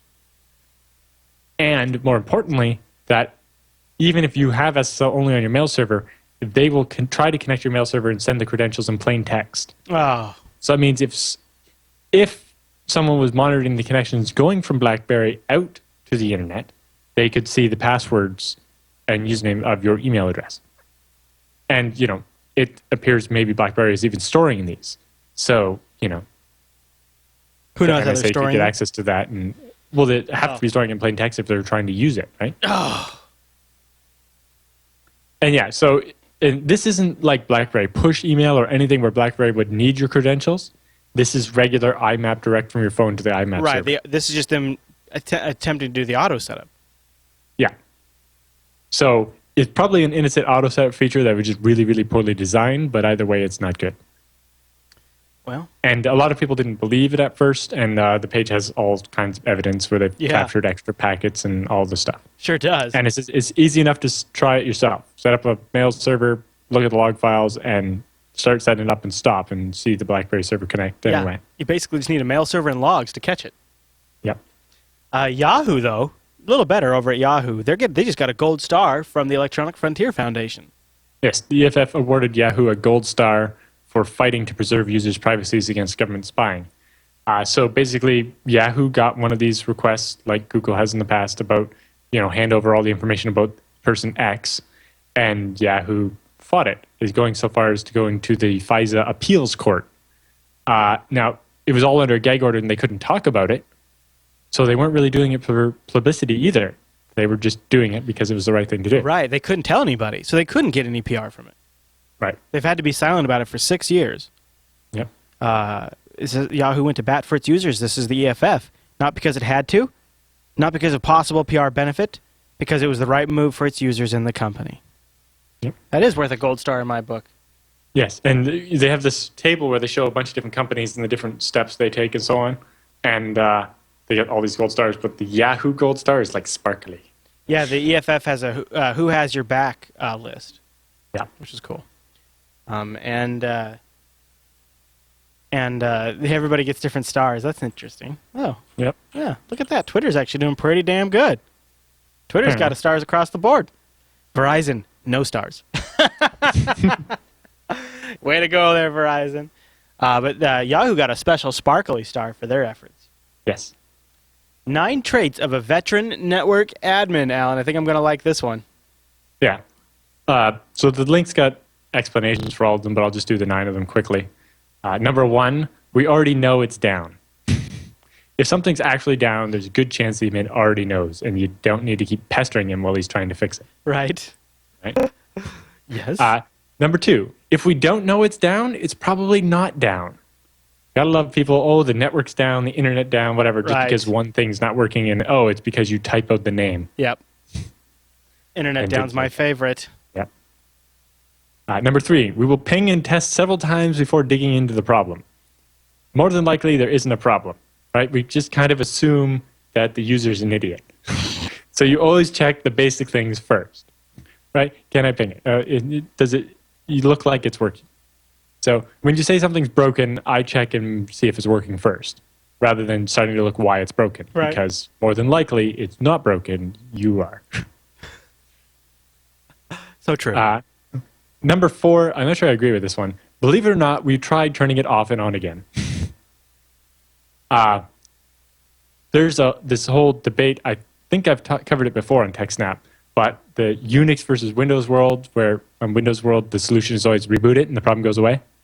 And on Unix, it's if you do that, you don't know why it broke in the first place and you can't fix it. Right. Now, part of that is probably because on Windows, you probably can't fix it half the time, right? Some weird thing. But, if you just reboot it and the problem goes away and then it comes back a month later, you're no closer to knowing what's happening. You're right. It's got the Whereas same if problem. you actually figure it out before you reboot it, then you can figure out what the problem was. Number 5, during an outage, we're not staring at the screen, we're following a path in our heads. Right? I love that one. Oftentimes, it's like, you're on the phone with the customer, and they hear quiet for a minute, and they're like, are you still there? It's like, yes, I'm trying to concentrate, shut up. Yeah, I got to think. This requires thinking. Yes, that or they just hear my keyboard, and then I sound like I'm really busy. Right. I like that. Hold on, ma'am, I'm fixing it. Yes, I'm continuing to fix it. Number 6, we calculate subnet masks in CIDR as easily as breathing. And this was true. Like, I do these subnet masks all the time, and part of it just comes from having done it so much, you just know what they are. But I remember teaching subnetting, and these students are just like afraid of the tiny bit of math that's involved. Because it's really simple math, but they're afraid of it just because it looks hard. And then I had this, one time I was teaching TCP/IP for programming students rather than networking students. Because, sometimes you're building an application that involves TCP/IP and you have to understand, when should I use UDP and when should I use TCP and how do IP addresses work and what are port numbers, right? And so I was like, well, you're programmers, you know all this like bitwise stuff, right? And they were just completely gobsmacked by the fact that on the whiteboard I could just write out all the powers of 2. It's between magic. 2 to the 0 to 2 to the 16th really quickly. He's some kind of sorcerer. It's like, no, I just memorized them because you see these numbers all the time, right? This one's definitely true for me, actually. I don't want to jump ahead, but there's the number 8. I'll let you do number 7 first, but number 8 is definitely true for me. Yeah. Number 7, we don't tolerate bugs. They are the devil. You know, I don't know if I totally agree because sometimes bugs just happen, but Yeah. I don't like them. You know, we don't like to let them. I think that was poorly phrased. It's more like, you know, when there's a problem, we really, really want to solve it, and we don't want to give up. Just because it's working again doesn't mean we don't want to find out what the problem was. Right. I like number 7, number 8. We can read live packet streams and write highly complex filters in our sleep. I don't even, the filters part's not even the part that I like the most. It's like, I'll log into a machine, do a little TCP dump, and I'll just watch that for a while. Or Wireshark. You know, other people are looking at it, and it looks like we're reading The Matrix, right? Because it's just this. And it could be a mess. Yeah, that's true. Yeah. And the filter syntax, I've gotten fairly good at those. Not great yet, but pretty good. Number 9. We take big risks all the time. Is that true? Partly. Mostly, I think his point is, you know, when you're working with remote devices, you don't necessarily, you know, if you do something wrong, it's not going to work out very well. That can be very risky. Yeah. Or sometimes you're doing something with an array that if it goes wrong, you could lose data. Yeah. Yeah, like you're swapping disks out of an array, and if you pull the wrong, one disk in this 8-disk array has failed. Right. And if a second disk fails before you replace that one, the whole array is gone. Pull out the right drive. You better make sure that it's absolutely the right drive. If you pull out the wrong drive, you killed the whole array. Yep. Yeah. It's a mess. It could be a mess. It could be a hot mess, Alan. Yeah. All right, well, that was a good list. Changing a firewall configuration on a remote system, you do this wrong, and not only do you lock yourself out of the firewall, but every machine behind that firewall. And then the nightmare begins. Yes. All right, well... so many nightmares. Now, is this an anti-DuckDuckGo post, Alan? You might be stepping into a firestorm here. A little bit. It's not anti-DuckDuckGo. It's just saying you got to remember what you're dealing with here. Yeah. DuckDuckGo isn't necessarily going to be the search engine that saves us all. There's been several articles in the press recently about users flocking to DuckDuckGo in the wake of recent NSA snooping revelations. Sure. But you got to remember that DuckDuckGo can easily be compelled either under the Communications Assistance Law for law enforcement, SCALA or SALA, however you say it, standard court orders, or by secret orders from the Foreign Intelligence Surveillance Court. They're not immune to these. Now, DuckDuckGo says they try not to store records, right? Yep. But, you know, if they got a court order saying, hey, store all records from the person coming from this IP address or something, then they would have to comply with that. Yeah. Very true. So, yes, while DuckDuckGo is better, it doesn't mean you're safe necessarily. Can a case boost the Wi-Fi signal on your phone, Alan? What do you think? What? Isn't that you're looking at the video that comes after. The video I'm actually talking about. It's pre-advanced. I see. You basically watch it, played through the video and started the next one. I was like, that is a weird one for you. You don't have an iPhone. Yeah. No. This is turning a Verizon Network Extender into a spy listening post. Yeah. So we've talked a little bit about hacking these before, but these guys are doing a presentation of Black Hat, and they basically got one of these Verizon Network Extenders, hacked it, and now they can intercept people's phone calls.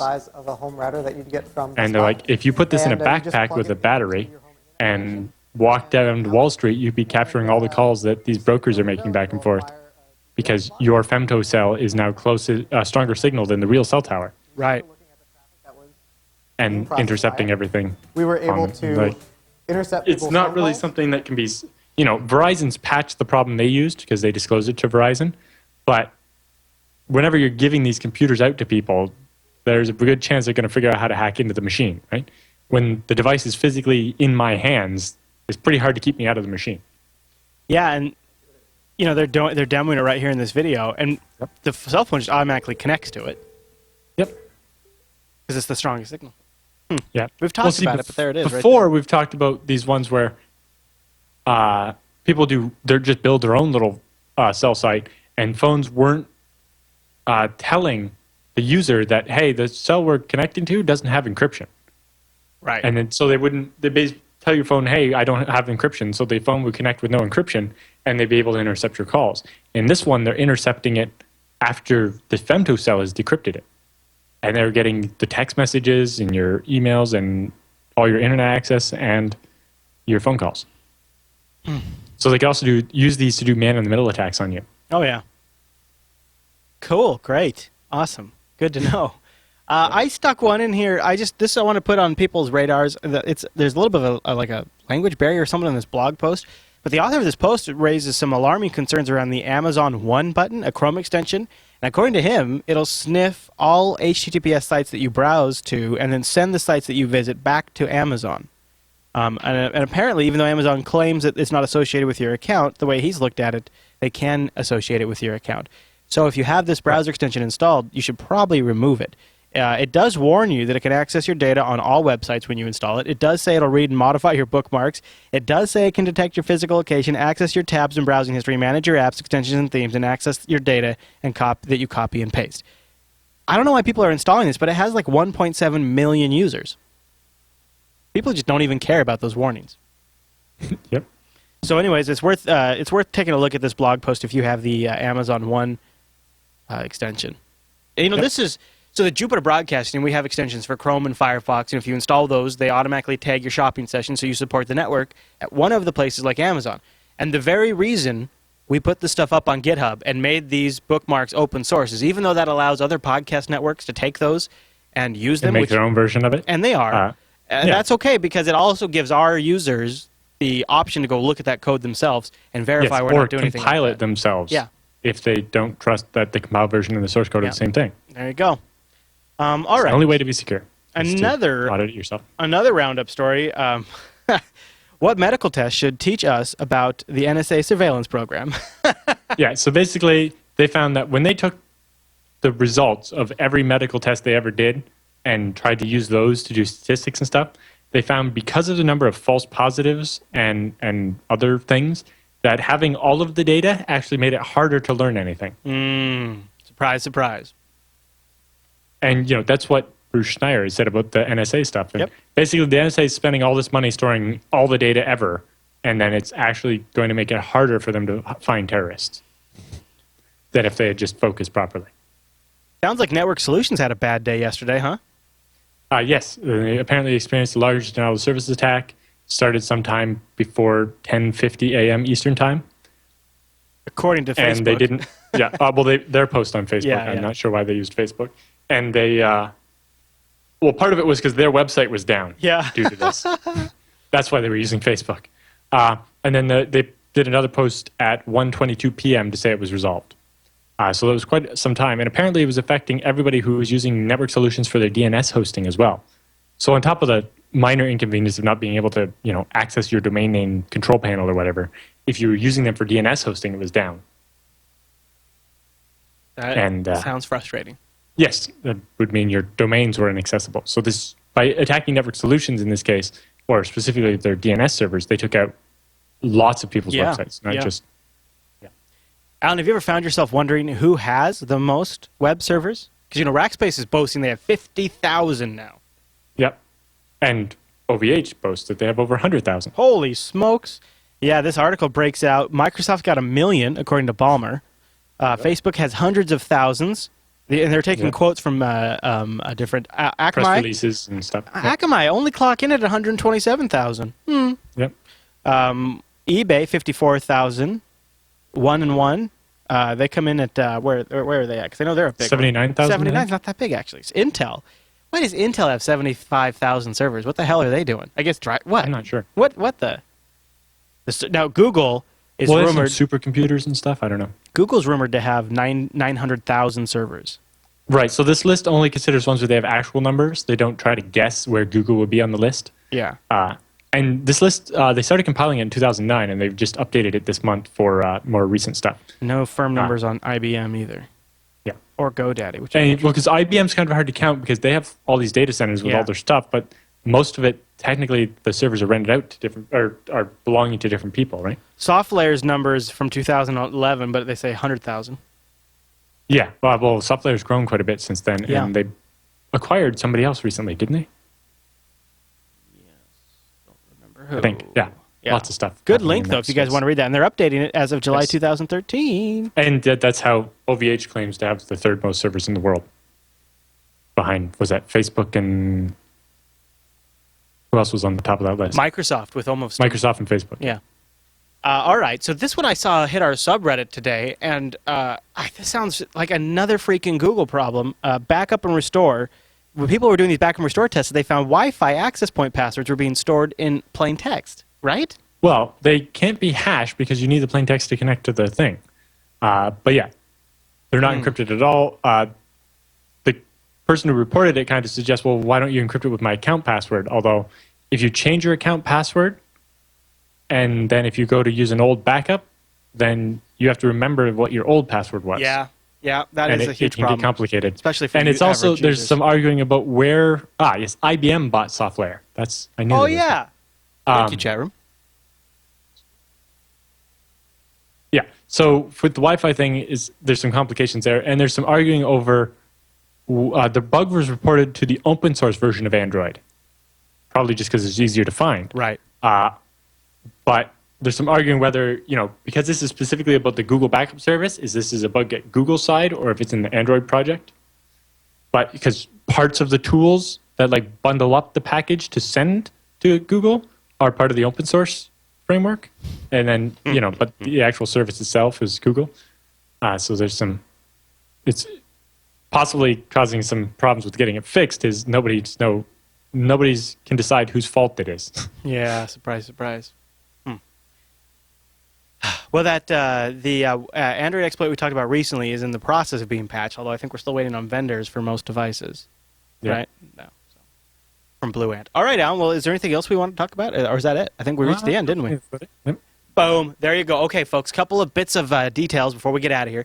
You can email the show, techsnap@jupiterbroadcasting.com. Find our bitmessage address in the show notes, or even better, start a thread in our subreddit over at links.techsnap.tv. And if we didn't get to your email, you always can resend it. Just make sure you let me know that you're resending it. We might sit on a couple extra because we're going to have that double shooting on the 1st. So join us. So more emails, please.